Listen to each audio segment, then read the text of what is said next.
Boa tarde a todos, bem-vindos a mais um encontro da Biblioteca Gulbenkian em Paris, após uma pausa estival.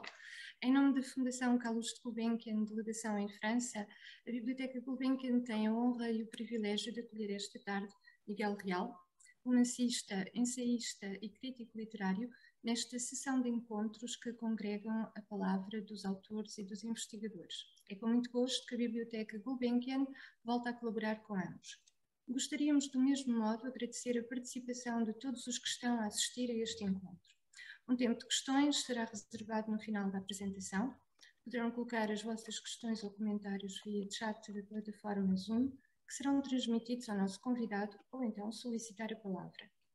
Miguel Real, como referi há pouco, ensaísta, ficcionista, crítico literário, dispensa qualquer tipo de apresentação longa, já que possui uma produção bibliográfica vastíssima. Uma vasta obra dividida entre o ensaio, a ficção e o drama, neste último género em colaboração com Filomena Oliveira.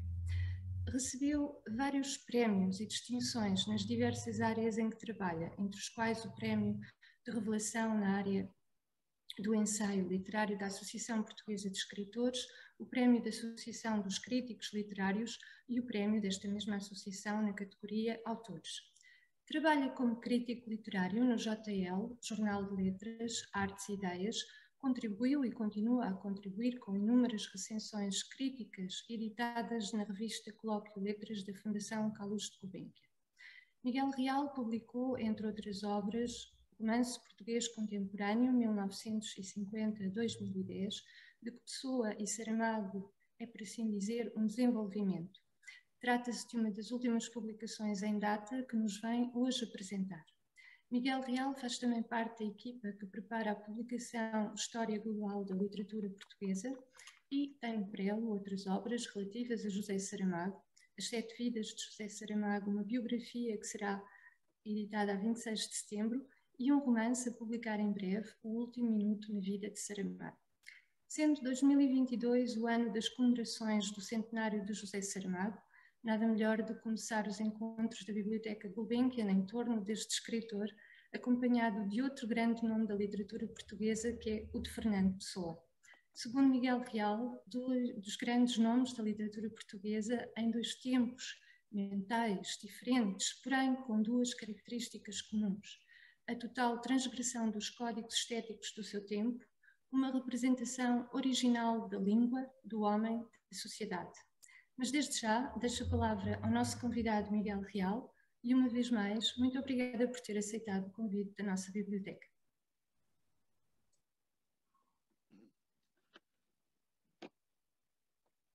Muito obrigado. Boa tarde. Fiquei. Boa tarde. Boa tarde. Queria agradecer à Gulbenkian e, em especial, à doutora Cristina Costa este convite tão honroso para apresentar o meu livro sobre Pessoa e Saramago. Fiz uma preparação que dura mais ou menos meia hora, penso que em termos de audiovisuais é o ideal, e depois responderia a algumas questões, se porventura tivessem essas questões. Ora, porquê Pessoa e Saramago? Porquê Pessoa e Saramago? A primeira questão, porque não José Rodrigues Miguéis e Almada Negreiros, ou Essa de Queiroz e Ramalho Ortigão? Pessoa e Saramago são os dois grandes escritores internacionais e talvez mesmo os dois melhores escritores portugueses do século XX. Um ligado mais à poesia, como se sabe, tem também prosa e tem bastante prosa, mas mais artigos, e depois o livro do Desassossego através do Bernardo Soares Vicente Guedes, e o outro ligado à prosa, o Saramago ligado ao romance. E são dois autores que um aparece no princípio do século e outro aparece no final do século. E a literatura portuguesa estende-se, é como se fossem as duas pontas de uma corda tensa em que densa e labiríntica, em que no meio aparecem uma centena de autores portugueses aqui. Portanto, era uma tentativa de destacar os dois melhores. Claro que sabemos, eu digo isso no livro, que o Pessoa não recebeu o Prémio Nobel porque morreu desconhecido. Aliás, só praticamente a partir da década de 60 é que se conheceu Pessoa, com as traduções para francês, com as edições em brasileiro, com a publicação em 82 do livro do Desassossego, em que ganhou um renome absolutamente internacional. Saramago foi logo a partir do Memorial do Convento, em 82, tinha ele 60 anos, tinha ele já 60 anos, quando aparece a primeira tradução justamente para francês, depois para castelhano, e depois é editado no Brasil, etc. Portanto, por um lado, Pessoa é o melhor poeta, é incontestavelmente o melhor poeta português do século XX, e Saramago é o melhor romancista. Este não é totalmente consensual esta afirmação que eu faço. Há António Lobo Antunes, há Agostina Bessa Luís, há Raul Brandão. Raul Brandão, um autor que está bastante esquecido, mas é capaz de ser dos melhores autores no que diz respeito à prosa do século XX em Portugal. Aliás, o Saramago gostava imenso do Raul Brandão, dizia que era uma pena não haver edições de bolso, naquela altura não havia, agora já edições de bolso do livro Humus, que saiu em 1917. Por outro lado, eles são os dois melhores autores. Porquê? Porque transgridem, subvertem todas as regras de bem escrever literatura, de bem escrever romance, de bem escrever poesia. Portanto, a transgressão, se há alguma coisa que une Saramago e Fernando Pessoa, é justamente essa transgressão das regras literárias, dos protocolos literários. O Pessoa, Pessoa produzindo três grandes poetas, não é? Três grandes poetas e outros menores agora, produzindo, portanto, o Alberto Queiro, o Álvaro Campos e o Ricardo Reis. Portanto, é uma coisa que nunca tinha acontecido no mundo, não se conhece. Hoje já existem 3 ou 4 que fazem experiências, não com alter ego, mas com vários alter egos. Mas a Pessoa, de tal maneira, não é uma transgressão de tal forma a poesia de Pessoa que não havia nome para lhe dar. Ele tem que inventar um nome e só inventa em 1928, portanto ele morre em 35. Só mais tarde é que ele vai falar na famosa carta sobre os heterónimos, a autobiografia que ele escreve para a presença em 1928, é que aparece a palavra heteronímia. Até então, heteronímia é um conceito da filosofia, que é usado, por exemplo, por Kant, autonomia da vontade e heteronomia da vontade. Portanto, heteronomia é quando a vontade, quando a mente funciona ou pensa em função de interesses que não são racionais, inclinações, instintos, sentimentos. Esta era a palavra que era usada em termos de filosofia. Ele vai buscar esta palavra, não me lembro agora onde, mas está ali escrito, vai buscar e vai dar um sentido. Heteronímia é quando o autor não é, perdão, é a criação de um novo autor com vida própria. Portanto, não é uma espécie de alter ego, não é uma máscara, não é tentar um pseudónimo, não. É quando é criado quando é criado um poema, esse poema tem um autor e esse autor tem vida própria. É professor, é viajante, pertence ao futurismo, pertence ao classicismo, etc. Portanto, não havia sequer nome para tal maneira que o Casais Monteiro fica extremamente admirado, como sabem, E o próprio Régio, que dirigia a presença em 1928 e considerava já em 1928, Régio considerava a pessoa o melhor escritor português, o melhor poeta português contemporâneo, não é? O Miguel Torga, que assiste à morte sabe pelos jornais da morte de Fernando Pessoa, embora tenha tido um desaguisado com Fernando Pessoa, diz que foi a enterrar o melhor poeta contemporâneo português. Hoje, portanto, 2 de dezembro de 1935. Diz no seu diário, eu cito ali o diário dele, tentando encontrar uma justificação que não seja só eu a dizer que é o melhor poeta português do século XX. Mas penso que é recusável. Claro, numa biblioteca onde eu estive, um aluno, era aluno do liceu, não era aluno da universidade. Este aluno do liceu disse: não, professor, não, o Fernando Pessoa não é o melhor poeta português do século XX. O melhor poeta português do século XX é Herbert Welter. Nós tivemos um debate, digamos assim, pronto, eu percebo perfeitamente, portanto, Herbert Welder tem uma linguagem, é preciso crescer, é preciso talvez ter 30, 40 anos para apreciar a totalidade da poesia do Fernando Pessoa. Portanto, o Fernando Pessoa é um clássico, é o Ricardo Reis, faz odes como o Horácio fazia há 2000 anos,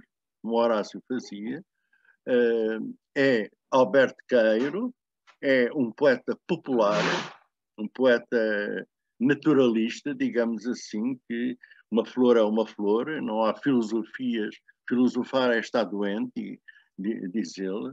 Portanto, é um poeta imediatista, não é repentista, mas imediatista, que aprecia a visão, aprecia a audição, aprecia o tacto, não é? E depois temos o Álvaro de Campos, que é tudo de todas as maneiras. Isto é o chamado futurismo, que foi muito pouco tempo futurista, mas é chamado futurismo, que é tudo de todas as maneiras. É simultaneamente futurista, simultaneamente decadentista, e tem as odes que ele escreveu, são dos poemas mais belos que escreveram no século XX, em todo o mundo, não é? Em todo o mundo, em qualquer sítio onde se vai e se leia a Tabacaria, por exemplo. A Tabacaria é um dos mais belos poemas do mundo. Isto mais belos é extremamente subjetivo, mas a subjetividade aqui tem alguma objetividade, porque não sou eu a dizer, não é aquele professor a dizer, outro professor, é praticamente consensual, que Ode Walt Whitman, ou Ode Marítima, ou a Tabacaria, por exemplo, estes três são dos mais belos poemas que se escreveram no mundo. Ora, Saramago também é um transgressor, transgride. Portanto, a Cristina não tem idade para se lembrar, penso eu, não tem idade para se lembrar do primeiro livro do Saramago, que foi publicado em 80, devia ser muito nova, e, portanto, o escândalo que foi levantado do chão, a vírgula e o ponto, as pessoas à procura do ponto, e ele diz: não, mas eu não ponho ponto, eu escrevo como se estivesse a contar uma história, eu sou um contador de histórias. Ele tinha estado no Alentejo, tinha sido despedido do Diário de Notícias, isto agora não interessa essa história, ele era subdiretor do Diário de Notícias, tinha sido despedido por apoiar a Revolução, ele não tinha dinheiro, não tinha poupanças, digamos assim, porque não, sempre vivera do seu trabalho, foi para o Alentejo, para uma cooperativa, porque queria contar a história da reforma agrária, que é levantado do chão, contar a história do Alentejo, não é? E houve, à noite, à volta da fogueira, os camponeses contam histórias assombrosas, a galinha que não tinha cabeça, a mulher que não tinha cabeça, perdão, ou a galinha que não tinha cabeça, o lobisomem, a história do lobisomem, contam-lhe essas histórias, contam-lhe também os seus anseios de querer uma vida melhor, de querer ter os filhos tivessem escola, naquela altura, estamos em 80, não hoje, não. Hoje todos têm escola, na altura não, até então não. E que todos os idosos tivessem centros de saúde, hospitais, contam-lhe isso tudo. Ele vem para Lisboa e vai escrever e diz ele ao jornal O Diário: o meu realismo é um realismo de portas abertas. Não sou neorrealista, eu nunca conseguia escrever do modo como os neorrealistas escreveram. O meu realismo tem as portas todas abertas. Na mesma página pode haver o fantástico, pode haver o maravilhoso, pode haver o mito, pode haver o lírico, pode haver o épico, portanto, pode haver o trágico, pode haver o lírico ao mesmo tempo, quer dizer, na mesma página, não é? Contar uma história trágica, mas contá-la de uma maneira lírica, portanto, e é justamente, portanto, é uma narrativa coletiva, mas é contada individualmente, portanto, o narrador é um nós, se assume com um eu. E começa aqui a grande, portanto, portanto, o Saramago, no Memorial do Convento, no Levantado do Chão, no ano da morte de Ricardo Reis, etc., agora não estar a dizer todos, o Saramago consegue unir uma escrita popular, uma escrita de contador de histórias popular, com o barroco. O barroco. Portanto, que é qualquer coisa que é um milagre que aconteceu naqueles anos em que nunca ninguém tinha unido o barroco ao popular. Nesse sentido, o Memorial do Convento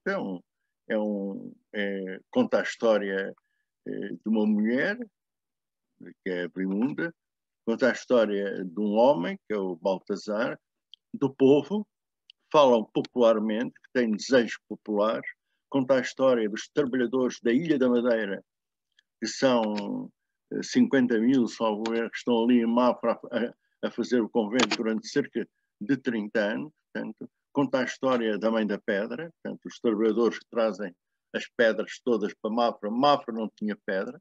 Portanto, nós hoje chegamos ao convento, olhamos para aquilo e dizemos: de onde é que vem esta pedra? Muita veio de Monte Lavar, que era ali perto, outra veio de Pedro Pinheiro, outra veio do Alentejo, outra veio do estrangeiro, Itália, veio de Itália. As estátuas, por exemplo, eram todas de Itália, de barco, chegavam ao Tejo, passavam para barcos que podiam sulcar o Tejo, subia o Trincão, que é um rio que vai dar justamente a Santo Antão do Tujal, que é perto de Mafra, onde eram benzidos pelo cardeal patriarca de então, Dom Tomás de Almeida. Ainda lá está foi feito um palácio só para a benzedura das estátuas e para o rei Dom João V descansar antes de chegar a Mafra. Portanto, conta-se essa história de um padre visionário, um padre que quer voar, nunca consegue voar, mas quer voar, e que morre louco, justamente perseguido pela Inquisição, por vários motivos. Há vários motivos. Um deles é as artes mágicas que ele usava, que não era mais do que justamente a tentativa de fazer voar, que ele conseguiu pôr 3 balões a voar, um em 1709, perdão, na Sala dos Embaixadores, ali no Terreiro de Paço. Um foi direito aos reposteiros, incendiou os reposteiros. O outro não conseguiu sequer levantar, subir. E o outro, sim, ascendeu, saiu pela janela, as grandes janelas do Palácio Real no Terreiro de Paço, e foi para o Tejo. Mas ele, propriamente dito, não voou. E também o sonho de um homem, de um tocador de um músico italiano que estava na corte e que achava que o céu era feito de música, de notas de música. O céu feito de notas de música. frases como não haver uma rede que se lance ao céu e traga o éter cá abaixo. A vida de um homem é feita de sonhos de mulher, a vida de mulher é feita de sonhos de homem. O desejo, esta frase está mesmo no Memorial do Convento, que todos os homens fossem reis, todas as mulheres rainhas. Portanto, foi uma linguagem que... o fim trágico de tudo isto, não é? O fim trágico de tudo isto, Baltasar morre na fogueira no Rossio, Bartolomeu de Gusmão morre em Toledo louco, fugido da Inquisição, e Blimunda não se sabe como morreu. Blimunda, evidentemente, são personagens inventadas, tirando o Bartolomeu de Gusmão. Andou 9 anos a atravessar Portugal de norte a sul, de este a oeste, a tentar encontrar o Baltasar. Encontra, a vontade dele ainda estava dentro do corpo e ela não aceita que a vontade vá para o céu e guarda junto com a sua vontade. Portanto, é assim que acaba o Memorial do Convento. Quem estava vivo e quem era adulto já em 1982 lembra-se de como todos ficaram absolutamente espantados com esta linguagem nova. Percebeu-se logo que era um romance. O Oscar Lopes dilo logo. Isto é um romance para séculos, ou seja, é um romance que não vai ser esquecido daqui a 5, 6, 7, 10 anos, que é o que acontece à maioria dos romances, não é? E o Oscar Lopes o Oscar Lopes era o melhor crítico literário da época, já estava na universidade, ele tinha sido professor do Liceu, depois foi expulso, depois não podia dar aulas em lado nenhum, porque era da oposição, e o Salazar não deixava. Depois, nesta altura, já estava na Faculdade de Letras do Porto, era o diretor. Ele escreve, este é um romance para séculos. E o Luís Pacheco, que é um escritor surrealista, digamos assim, estes epítetos nunca são verdadeiros, totalmente verdadeiros. E se tinha dado mal com o Saramago, o Saramago era do Partido Comunista, ele era da oposição, mas ligado ao grupo do José Augusto França, do Cesarino Vasconcelos, ao grupo do Café Gelo, fez uma editora que foi a Contraponto, muito famosa. Dizia eu, Luís Pacheco foi o primeiro a escrever no jornal Diário, o Diário, que existia então. Este é um romance absolutamente fabuloso. Já o Levantado do Chão, nascido 2 anos antes, também traz esta nova linguagem. Uma linguagem barroca, dita por camponeses, dita por povo, dita pelo povo, não é? A forma é barroca, o conteúdo é popular. A forma é barroca, o conteúdo é popular, porque ele, quando estava a escrever já o Levantado do Chão, já estava a estudar o século XVIII e o século XVII, estava a ler o Padre António Vieira continuamente, e, portanto, ele é influenciado pelo Padre António Vieira bastante. O Padre António Vieira, aliás, o Padre António Vieira é o autor que ele mais admira na história da literatura portuguesa. Então, como sabem, o Pessoa também. Então, portanto, esta transgressão do léxico, um léxico popular, numa forma barroca, uma forma altamente complexa, que é a forma barroca, faz com que, e depois a utilização da sinalética, portanto, utilizar sobretudo a vírgula, e ele explica que, o Saramago explica que a sinalética significa que quando ele está a escrever e está a ler. E o romance destina-se a ser lido em voz alta. E, portanto, quando aparece uma vírgula, é uma pausa no tempo, como se fosse música, uma pausa.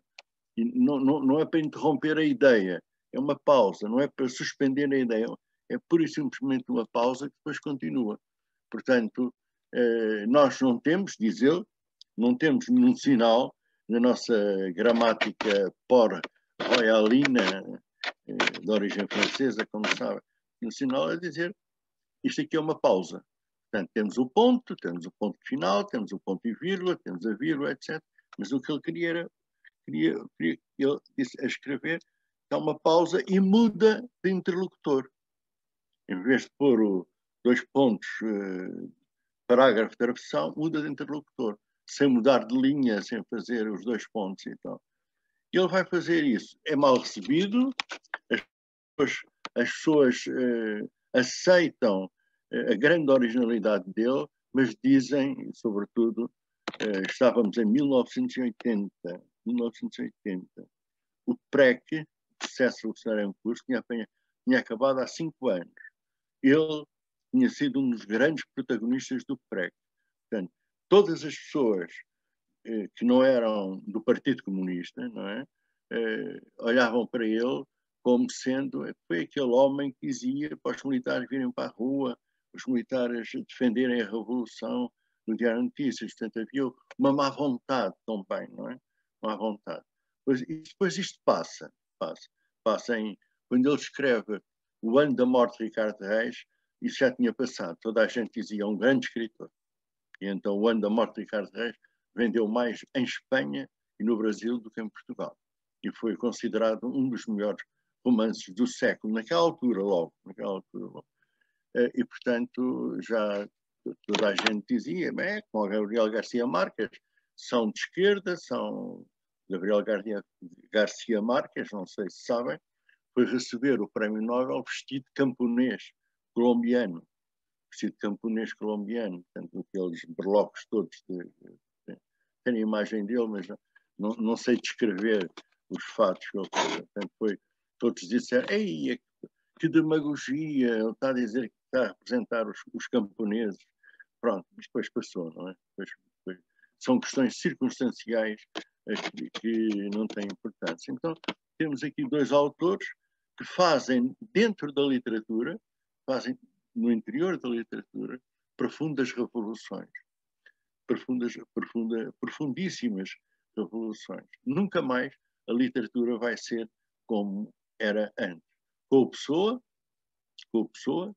quando o Pessoa cria os 3 heterónimos e quando o Pessoa cria, sobretudo, o livro de Desassossego, portanto, no caso em prosa, ninguém percebe. Nem o Sá Carneiro, no princípio, mas quem é esse Alberto Queiro? E mais, quem é esse, agora não me lembro o nome dele, não me lembro o nome dele, que apareceu, não é heterónimo, era uma figura literária, o Rafael Baldaia, que tinha umas grandes barbas brancas, era idoso, e o Sá Carneiro perguntou, mas quem é esse Rafael Baldaia?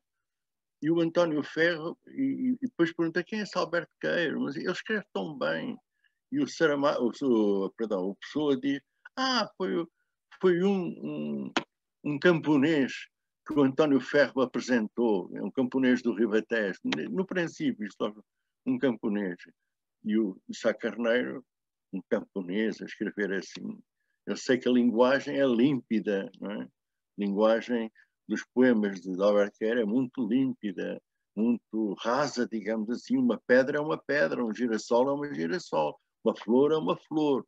Portanto, há um objetivismo, um naturalismo ali.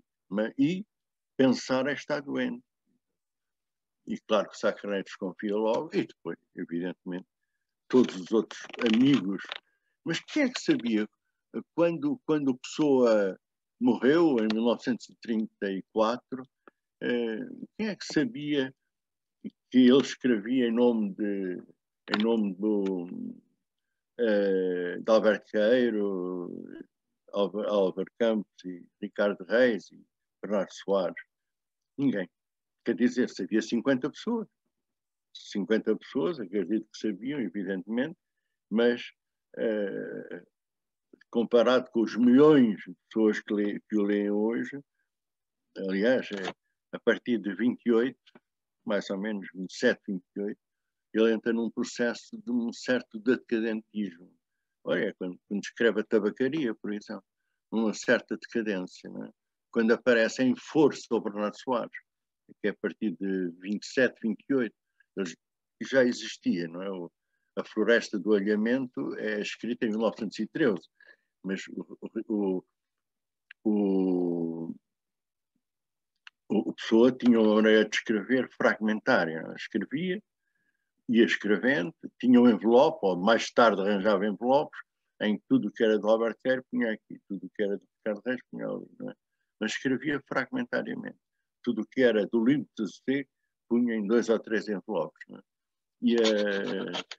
E as pessoas, quando compraram o Orfeu, quando compraram a revista Orfeu, quando compraram a Atena, uma revista dirigida por Pessoa em 24, 25, e apareceu lá em Atena, que é revelado os poemas de Alberto Queiro e de Ricardo Reis. Quem é que sabia que por trás daquele RR estava o Fernando Pessoa? 4, 5 pessoas, 10, 15, 20, não é? O enterro dele foram, tanto quanto me lembro, o enterro dele foram 37 pessoas. Portanto, se não foram 37, 47, é assim uma coisa, portanto, nos Prazeres. E no cemitério de Prazeres, cemitério dos Prazeres, exatamente. E a pergunta era justamente a revolução tinha sido tão grande, que há professores, por exemplo, o professor Auis, brasileiro, não é? Que tem o dicionário Auis, diz que há só há três fases na literatura portuguesa, na história da literatura portuguesa. É? Antes de Camões, pós de Camões e pós-Pessoa. E, de facto, pós-Pessoa, os poetas portugueses ficaram todos meio desorientados, digamos assim. De tal maneira que os poetas importantes que vêm a seguir parece que estão a fugir de pessoas. O Jerónimo de Andrade, a Sofia, o Jorge Sena, quer dizer, cada um tem a sua poesia, não é? O Rui Bel, mas parece que fogem todos da inspiração pessoana, daquela metafísica pessoana de haver alguém com A grande, um ser superior, um ser transcendente que está a escrever por mim. O Saramago, do ponto de vista da teoria, contesta desde o princípio, desde que começou a tornar conhecido, a existência do narrador. Portanto, não sei. Pode continuar, estamos a ouvi-lo bem. Saímos, foi? Não, estamos em linha. Então eu vou continuar, eu saí. Saí, mas estão a ver-me e a ouvir-me, não é? Com certeza. Pronto, então eu continuo sem ver aqui a imagem do coisa. Como sabem, portanto, em França foi a grande pátria da morte do autor, através das ciências da linguagem, das ciências do texto, das ciências da linguagem, da semiótica, não é? Em 68, o Roland Barthes, decreta a morte do autor. Em 69, ou 68 mesmo, o Foucault decreta também a morte do autor. O que interessava era o narrador. E em Portugal, somos muito franceses, seguimos esta teoria e a Faculdade de Letras de Lisboa, de Coimbra, do Porto, passou, agora já não tanto, evidentemente, passou a falar não no autor, mas no narrador. O que interessava era o narrador. O narrador é que dava objetividade ao texto. Não fazia a ligação entre o autor e o texto, entre a vida pessoal do autor e o texto, e o Saramago vai contestar essa teoria também. Portanto, é uma entrada pelo campo da teoria que ele faz. Ele nunca andou na universidade, como sabem, não é? Ele nasceu na Azinhaga, não sei se quem está a ouvir e a ver sabe a história dele. Ele nasceu na Azinhaga, o pai era polícia, o pai veio para Lisboa como polícia da segurança pública, portanto, era cabo um cabo, portanto, é o mais baixo que pode haver, e quando se reformou já era subchefe de esquadra, mas não tinha o liceu, e para ser chefe de esquadra tinha que ter o liceu. Depois, a mãe era analfabeta. Todos vocês estão recordados das declarações dele quando recebeu o Nobel. Eu sou filho de avó, eu sou descendente de avó, perdão, eu sou filho, não consigo lembrar, queria dizer a frase exatamente como é. Portanto, os homens mais sábios do mundo que eu conheci não sabiam ler nem escrever. Era o avô e a avó, podia dizer a mãe também, e o pai, pouco sabia, mas tinha que saber, para entrar na polícia, ter que fazer exame. Portanto, os homens mais sábios que eu conheci eram analfabetos. Portanto, era o avô, era a avó, e depois diz porque é que foram mais sábios. É uma questão de personalidade, de idiosincrasia, de bondade para com o outro, de compaixão para com o outro, não é uma questão de sabedoria académica, digamos assim. Isso até torna, por vezes, não é obrigatório, torna o homem e a mulher mais frios. Ora, ele depois, quando vem para Lisboa, vai estudar. Ele vem para Lisboa aos 2 anos, tira a escola primária, normalíssima, e quando é para se matricula-se no Liceu Gil Vicente, o pai não tem dinheiro, a escola, o liceu são 7 anos, naquela altura, enquanto que a escola industrial eram 5 anos. O pai começa a fazer contas ao dinheiro. Os livros no liceu eram mais caros porque eram coloridos, enquanto os livros na escola profissional, como dizemos hoje, ou a escola industrial e comercial, eram a preto e branco, ou quase todos a preto e branco, com um pequeno fumado, um pequeno castanho, mas não tinha aquelas cores quase berrantes.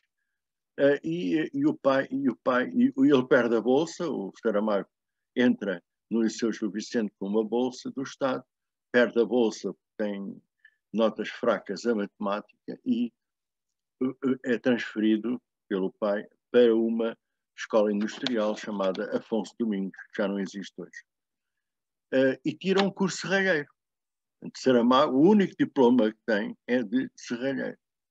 Tem piada que o Pessoa também nunca acabou o curso da Faculdade de Letras, onde se inscreveu em Filosofia, Faculdade de Letras de Lisboa, onde se inscreveu em Filosofia e, passado meses, abandonou imediatamente. Portanto, estes homens assim, como o Rimbaud, como o Verlaine acho que tirou o curso. O Rimbaud são homens que têm alguma desmesura dentro deles, e as regras académicas, os protocolos de erudição, em que tem que se fazer trabalhos com notas de rodapé, e a nota de rodapé tem que ser citada desta e daquela maneira, a citação inglesa. Estes homens não são demasiado, como é que é dizer, demasiado excessivos, demasiado fáusticos, demasiado fáusticos para andar, para cumprir essas regras. E então ele diz que não, nos meus livros não há narrador. Se houvesse narrador, seria uma espécie de alter ego meu. Eu convocaria alguém, não posso falar sempre eu, primeira pessoa, portanto, os meus romances não são de caráter individualista, nem memorialista, portanto, eu convoco alguém, que é uma espécie de alter ego, e para distribuir as personagens. E se quiserem chamar narrador, é essa estação central, digamos assim, essa estação central entre o autor e o leitor, então chamem narrador, mas não deem importância a ele. E ele tem uma frase que penso que ficou na história, pelo menos é dada nas faculdades hoje, portanto, dentro de um livro vai um autor. Portanto, dentro de um livro, dentro de um romance, não é?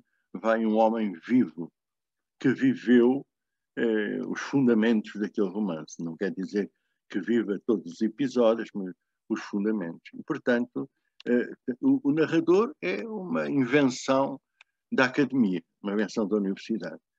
Antes, até ao século XIX, não havia narrador. Até ao século XVIII não havia narrador. O século XIX aparece no final, é que aparece, os académicos começam a falar no narrador. O século XX dão uma importância ao narrador, põem de lado o autor. Em 68, ou na década de 60, matam o autor até, dizem que o autor não tem importância nenhuma. E o Saramago perguntou, nos Carrefour, perguntou, então, mas eu andei a escrever 2 anos o memorial.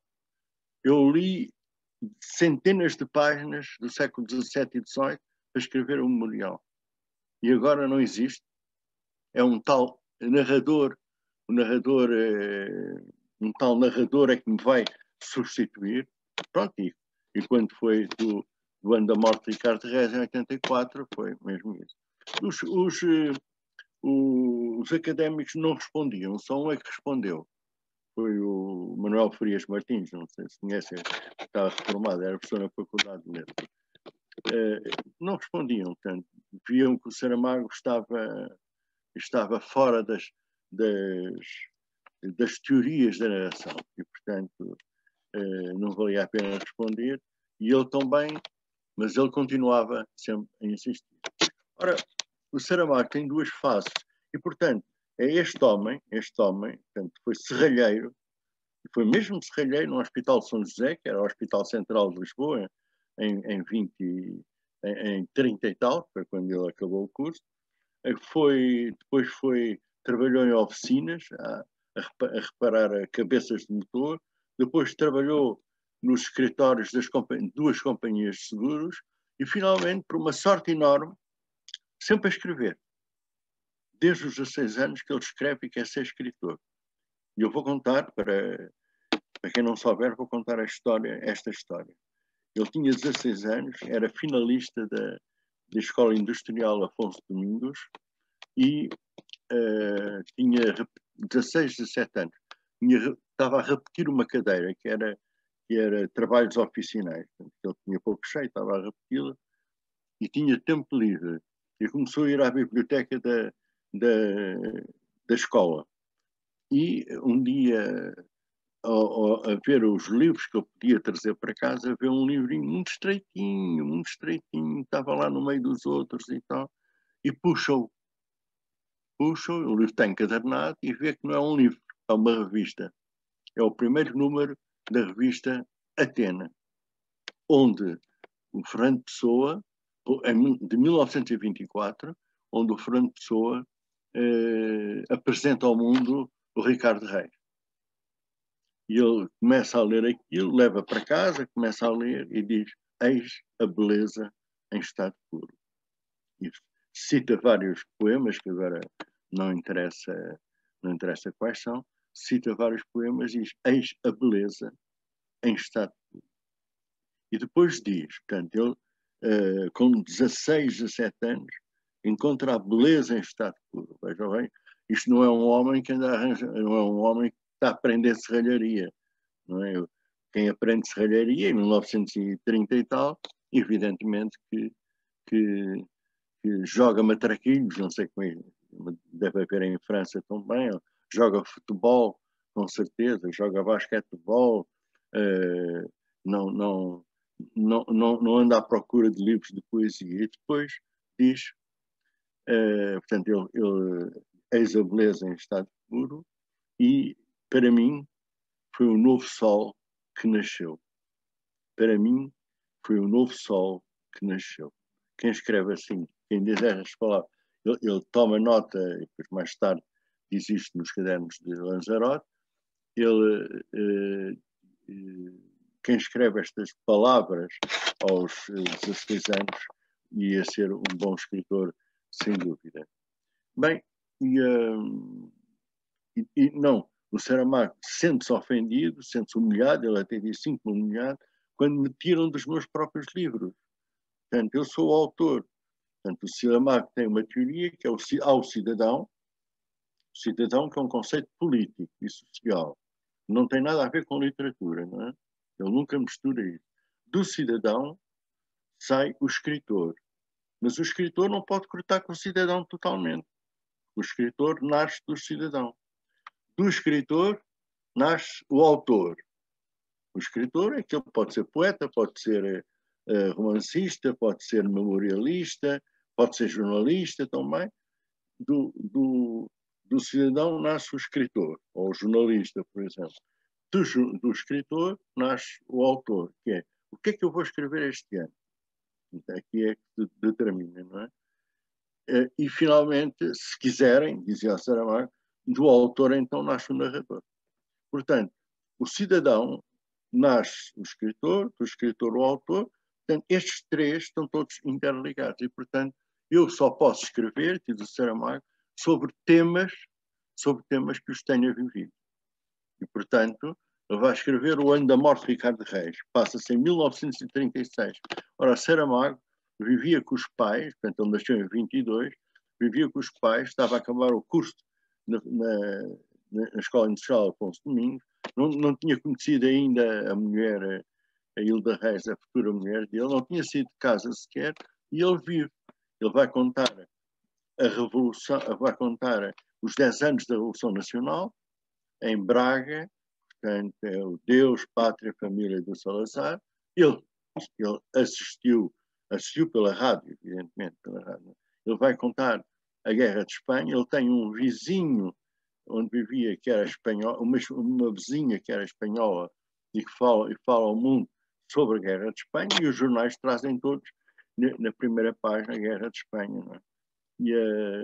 E, portanto, ele agora vai rememorizar isso, vai confirmar o que viveu, ele ia todos os dias para a Biblioteca Nacional durante um ano, 83, e pedia o século. E no século tinha acontecido importante em 1936. E depois fez uma agenda até, essa agenda está em exposição na Fundação José Saramago, uma agenda onde estava 83, depois 36, faz conta que o ano começa num domingo, depois dia 1 domingo, dia 2 segundo, e então por aí fora. E dia ao século e via o que de importante tinha acontecido. A revolta dos marinheiros, em 1936, etc. Fátima, justamente, que faltava um ano para fazer os 20 anos de Fátima, portanto, ele põe o Fernando Pessoa a ir a Fátima e a Marcenda também a ir a Fátima. Portanto, isto, ele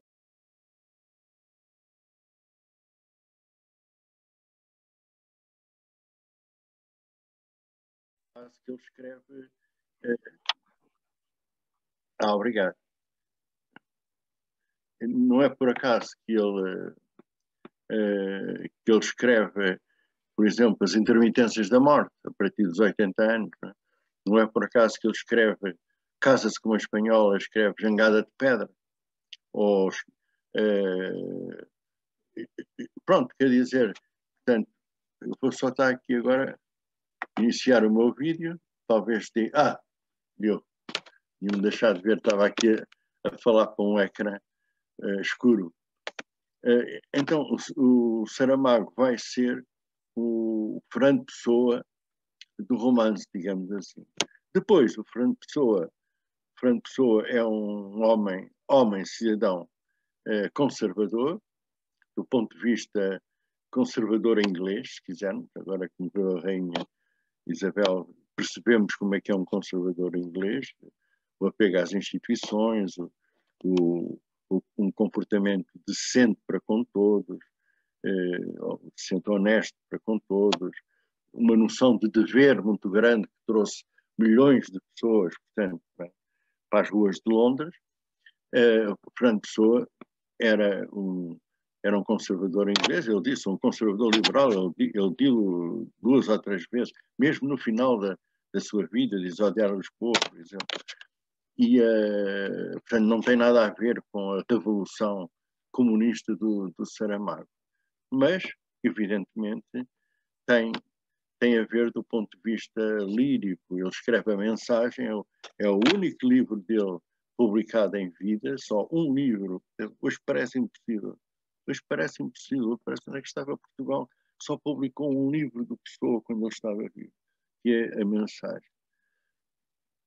E na Mensagem ele sonha o Quinto Império para Portugal. O Quinto Império é, de certo modo, aquilo que o Saramago chamava o comunismo. Portanto, é uma continuação da história de Portugal em que todos os homens, o Quinto Império para Padre António Vieira, tem 3 características. A abastança, hoje chamamos prosperidade, chamamos a abastança prosperidade, todos terem casa, todos terem escola, todos terem as coisas básicas da vida, digamos assim. Chamava caridade, hoje chamamos justiça, justiça social. O Padre António Vieira era padre, portanto chamava caridade. E justiça social e fraternidade, ou seja, haver uma relação fraterna entre as pessoas. Isto era o Quinto Império para a pessoa que Portugal iria instaurar em Portugal um dia, não é? dando ao mundo um exemplo de um país pacífico, sereno, lento, etc. Portanto, há sonhos utópicos no próprio Pessoa, não é? E há sonhos utópicos no Saramago. Esta união, penso que é muito importante. Penso, conseguir entrelaçar o Saramago e o Pessoa, porque habitualmente quem gosta do Pessoa não gosta do Saramago. Quem gosta do Saramago não gosta do Pessoa. Portanto, um é um romance, até poesia, e depois há as divisões políticas, por um lado, e Portugal inflama-se muito com as divisões políticas, não é capaz de ler um livro e esquecer que o autor é isto ou é aquilo. Não é? Por exemplo, quem sofreu bastante com isto, sendo uma grande autora, foi a Agostina Bessa Luís. Portanto, o conservadorismo dela afastou o conservadorismo dela do ponto de vista pessoal, não da escrita. A escrita ela é totalmente revolucionária, totalmente. Eu penso ainda a Virginia Woolf não há mulher, não há nenhuma outra mulher, eu não conheço, quer dizer, eu não conheço a literatura europeia, mas toda, mas não há outra mulher que escreva tão bem como ela. Mas ela é selvagem a escrever. É espantoso, não é? Espantoso. Ela diz uma coisa e, passado 4 capítulos, contesta essa coisa. E, passado outros 4 capítulos, ela contesta o que tinha contestado e o primeiro. Passado 5 capítulos, ela aceita o primeiro. É aquilo que a Silvina Rodrigues Lopes, que é professora na Nova, chama as hipóteses. Ela faz um romance com as hipóteses de romance. Nunca chega a uma conclusão, e a grande conclusão é que não se pode chegar a nenhuma conclusão.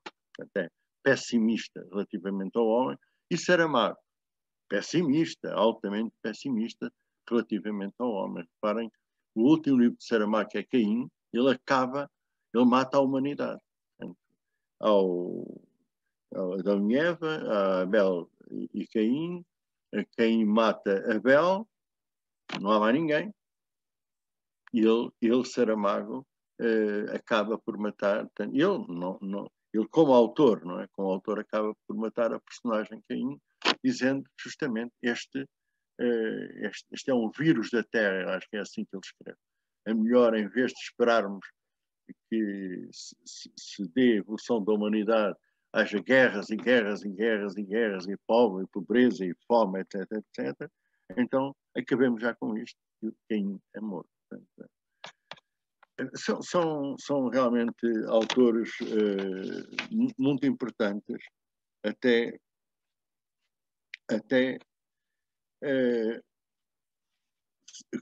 se me perguntarem qual é o mais complexo, eu não sei qual é o mais complexo, como já aqui escrito, foi uma pergunta que me fizeram também numa biblioteca, sinceramente não sei. Aparentemente, lendo assim de uma maneira superficial, o mais complexo é Fernando Pessoa. Ele até diz só um neurasténico, está a falar de si próprio, só um neurasténico é que pode desde pequenino, desde os 6 anos, criar pessoas para falarem consigo. Como sabem, o primeiro pseudónimo, ainda não é heterónimo, foi o Chevalier de Pas, do Pessoa, um poema que dedicou à mãe, salvo eu. Ora, ele inventava pseudónimos. Quando foi aos Açores visitar uma tia, tinha uns 14, 15 anos, ele escrevia um jornal para a família em que todos os jornalistas eram ele. Portanto, eram ele, doutor Pancrasso, doutor Pantaleão, doutor isto, escrevia. Portanto, ele tinha necessidade de inventar personagens, não é? Depois, um dia inventa, a partir de 1913, inventa personagens com uma vida atrás. Inventa o Ricardo Reis, que é médico, como sabem, do Porto, nasceu no Porto, era conservador, estudou latim e fugiu para o Brasil quando se deu uma revolta, quando os republicanos começaram a prender os monárquicos. Fugiu para o Brasil. O Álvaro de Campos, que era de Portimão, era engenheiro naval, tirou o curso em Glasgow e viajava pelo mundo.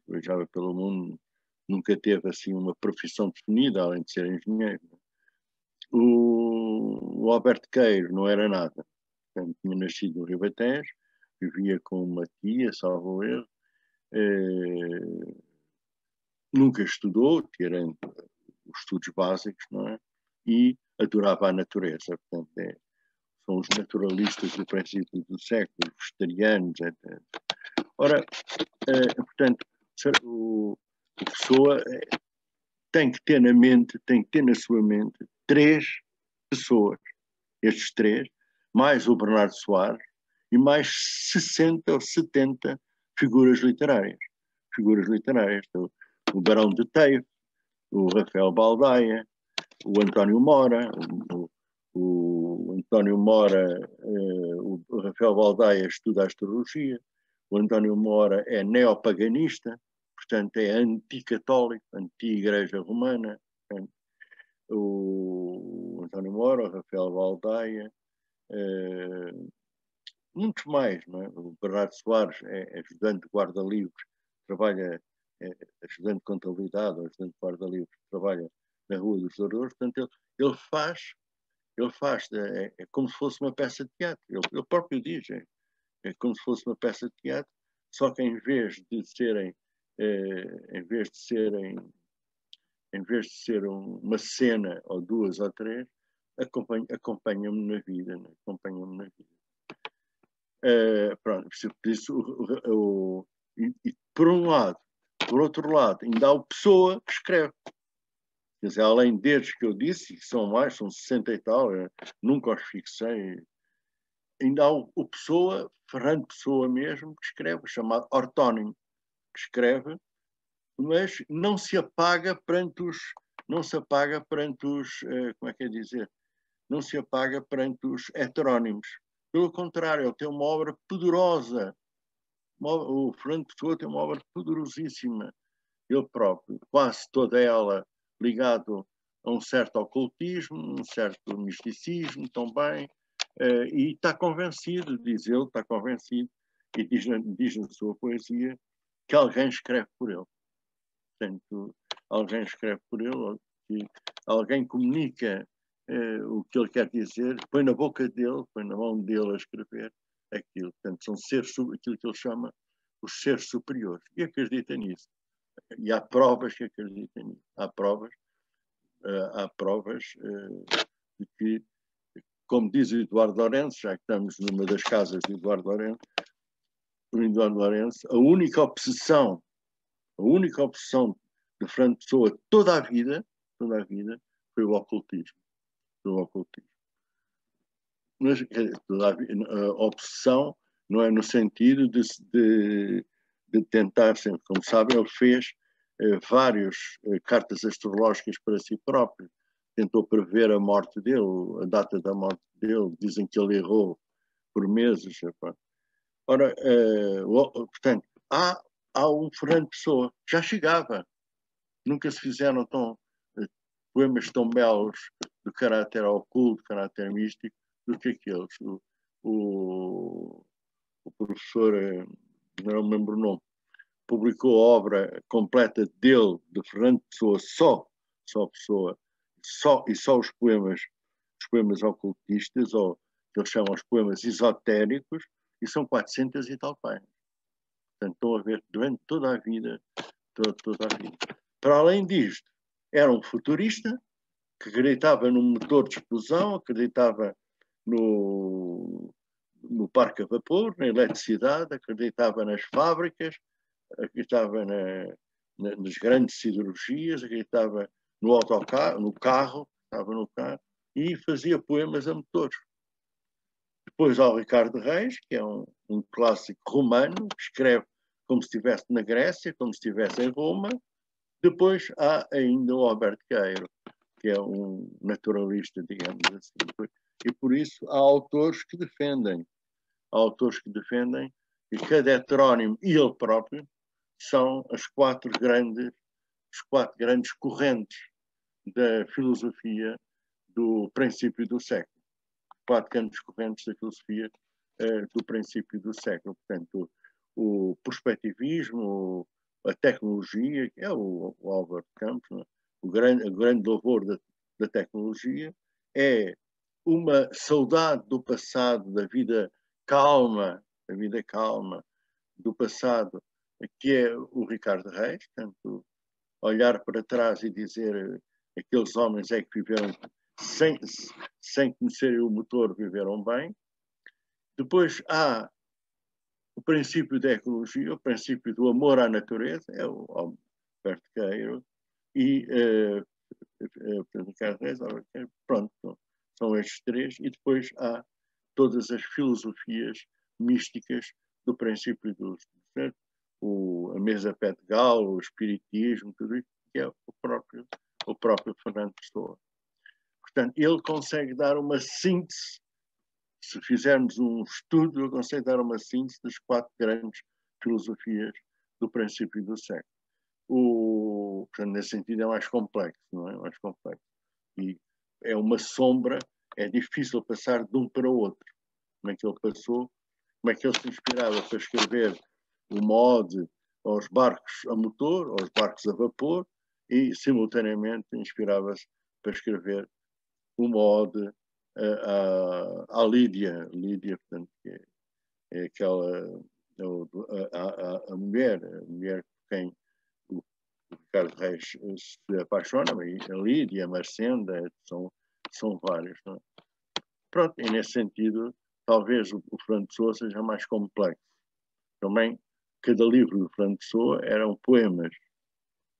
É o que nós temos hoje, enquanto cada livro do Saramago eram 200, 300 páginas, 400 páginas. É difícil também fazer. O Fernando Pessoa descobre ainda por cima, um novo método de escrita que não existia até então. Praticamente só os poetas é que começavam a fazer aqueles fragmentos. É fragmentos. Né? O fragmento é a solução para ele. Escreve um fragmento, uma parte de um poema, uma parte de um texto em prosa, uma parte de um artigo, depois espera, depois volta, acaba, ou continua, ou prolonga, ou risca, deita fora, e pronto. Escreve por fragmentos, não é? Enquanto que o Saramago escreve com escreve tanto com um plano, não é? Como sabem, o Saramago tinha que ter um título. Enquanto não encontrava o título, o livro não lhe corria bem. O livro romano precisava de encontrar um título. Quando encontrava o título, subordinava tudo o que escrevia a esse título e portanto, era metódico, digamos assim, tem uma planificação, de certo modo, metódica. Pronto, Cristina, não sei se... Cristina, Isabel... Cristina, não sei se quer que eu continue. É como quiser, hein? O Pessoa e o Saramago dão para falar durante horas e horas e horas. Claro. Mas penso que eu tinha aqui um papel com aquilo que eu queria dizer. Talvez fosse interessante ver se há questões da parte do público, das pessoas que estão a assistir, que podem colocar questões. Eu penso que o que é mais importante neste momento, já para começar, é por lhe agradecer e felicitar por esta apresentação, que está a ser muito rica. Agora, eu não sei se alguém está interessado em colocar alguma questão. Não? Podemos ativar o micro, assim seria mais simples. A pessoa... Bom. Pode escrever no partilhar, não é? Exatamente. Pode escrever se quiser. Também pode escrever mais tarde. Não, a Cristina tem o meu mail. Imagino que a pessoa vai para casa agora e pensa, aquilo que eu queria perguntar. Pronto, amanhã manda-me um mail. Eu amanhã não abro o computador, mas já na sexta-feira já me sento a responder a todos os mails. É muito simpático da sua parte. Bom, em todo o caso, eu gostaria, talvez, lançar uma questão. Portanto, o seu livro está dividido... Tenho que falar um bocadinho mais alto. Desculpa, devo ter problemas no computador, não? Portanto, o seu livro está dividido em duas grandes partes. Uma sobre Exatamente. Fernando Pessoa, outra sobre José Saramago, que reúnem múltiplos ensaios, leituras críticas sobre a obra pessoana e saramaguiana, não só suas, mas também de grandes especialistas. Sim. Portanto, o Miguel Real coloca em paralelo a questão da heteronimia como ficção do século XX pela parte de Fernando Pessoa e a questão do autor-narrador em Saramago. Exatamente. Portanto, poderia talvez desenvolver um pouco mais estes pontos e também... Posso? Sim, também seria interessante ver qual é a visão do mundo para estes dois autores. Aliás, já falou sobre o pessimismo claro. E pronto. Se pudesse desenvolver um pouco. Começo pela heteronímia. A heteronímia, durante algum tempo, até a década de 60, 70, até a década de 60, 70, foi considerado por alguns autores, como por exemplo Jacinto Prado Coelho, como qualquer coisa de artificial. Qualquer coisa que o Pessoa não vivia. Qualquer coisa que ele inventava, uma espécie de o elemento retórico. Eu até tenho aqui o elemento retórico, uma atitude postiça, ou seja, em que o Pessoa sentava-se e dizia, sentava-se num café e vou escrever, agora vou escrever ao modo de Albert Camus, ao modo de Alberto Queiro, ao modo de Ricardo Reis. Agora vou escrever um texto ao modo de Bernardo Soares, ou Vicente Guedes. Não é? Como sabe, Vicente Guedes começou e depois ele anulou Vicente Guedes e passou a Bernardo Soares. Ora, portanto, muitos professores, até à década de 70, viram que isto era um fingimento, não tinha fundamento, não é? Era um fingimento com o poema dele sobre o poeta é um eterno fingidor. Ele fingia que sentia como o Albert Camus, fingia que sentia como o Albert Queiro, fingia que sentia como o Ricardo Reis, mas ele não sentia. Ora, nós estamos portanto, isto eram máscaras do Pessoa, uma espécie de máscaras que ele punha. Agora, hoje à tarde, vou fazer um poema, vou pôr a máscara do Alberto Queiro. Ora, isto é uma visão muito errada. Pelas notas da sua vida, pelas cartas, pela correspondência que ele manteve, nós vimos que ele sofria, ele sentia. Ele era ao mesmo tempo Pessoa, Alberto Queiro, Álvaro de Campos, Ricardo Reis. Ele sentia. Dos quatro, quando ele começava a escrever, emergia um. E, evidentemente, há mais, porque ele tem outras figuras literárias, não é? Para além do Bernardo Soares, que é mais conhecido. Então, portanto, não era uma atitude postiça. Portanto, outros diziam, ele esteve sentado a pensar. Há tantos poetas em Portugal, na época dele, não é? Ao Teixeira de Pascoais, ao Cesário Verde, ao Camilo Peçanha, ao Guerra Junqueiro, e outros, não é? Outros agora. Como é que eu vou ser original? Então, eu vou ser original não escrevendo para mim, não escrevendo em nome de pessoa. Em nome de pessoa pouco escreveu nos jornais, claro, não é? De poesias, mas vou arranjar aquele outro, e eu vou escrever. Ora, justamente hoje pensa-se, até psiquiatricamente, até falando no modo psiquiátrico, que ele tinha 4, 5 personalidades dentro dele. E fazia afluir uma. Evidentemente, quando estava com o Sá Carneiro, era fácil. Teve pouco tempo com o Sá Carneiro. O Sá Carneiro suicidou-se em 1916. Portanto, eles conheceram-se em 1912, 13. O Sá Carneiro esteve em Paris, então escreveram-se, mas conheceram-se. Então, o Sá Carneiro, quando estava com o Sá Carneiro, era modernista, por isso simplesmente. Tanto faz que fosse isto, modernismo significa a dissolução do sujeito. Não há um sujeito único. Não é? Quando escrevia ao Sampaio Bruno ou ao Teixeira de Pascoais a mandar as coisas dele, ele, evidentemente, era um outro modernista diferente. Era tipo modernismo Ricardo Reis. Portanto, hoje sabe-se que estes sentimentos no Pessoa são ontológicos, ou seja, são vividos, são angustiadamente vividos. Ele tem cartas de uma comoção absolutamente, por exemplo, uma carta,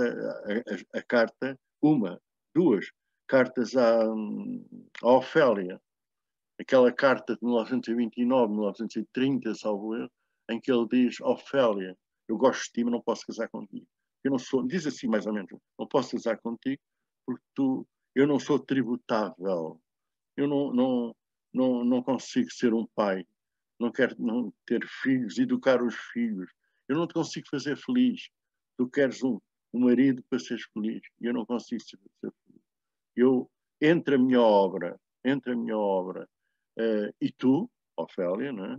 E a vida que poderia ter contigo, eu, ainda que tristemente, prefiro a minha obra. Portanto, ele sente isto, não é? Ele sente isto.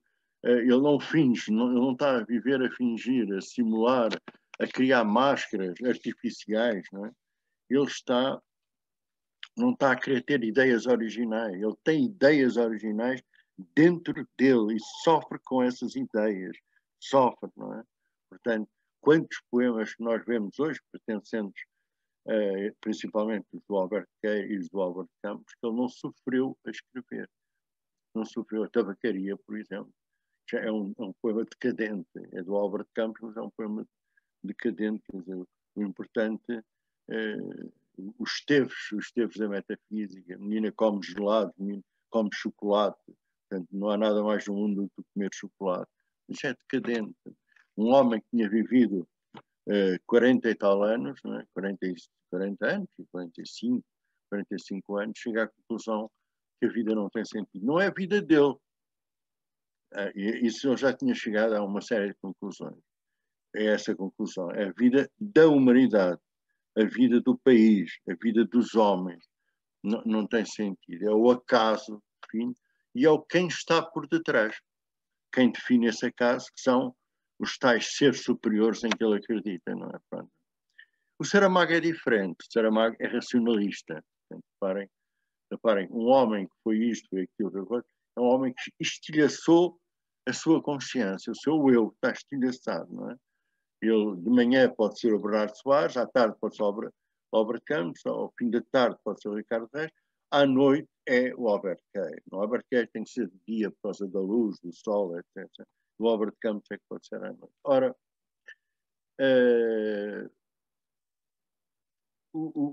Isto não é um homem racionalista, não é um homem que acredita no iluminismo, na razão como solução para os homens. É um homem absolutamente cheio de conflitos metafísicos, de profunda angústia. Portanto, o Pessoa terá chorado, não sei se chorou, não é? Mas terá sofrido quando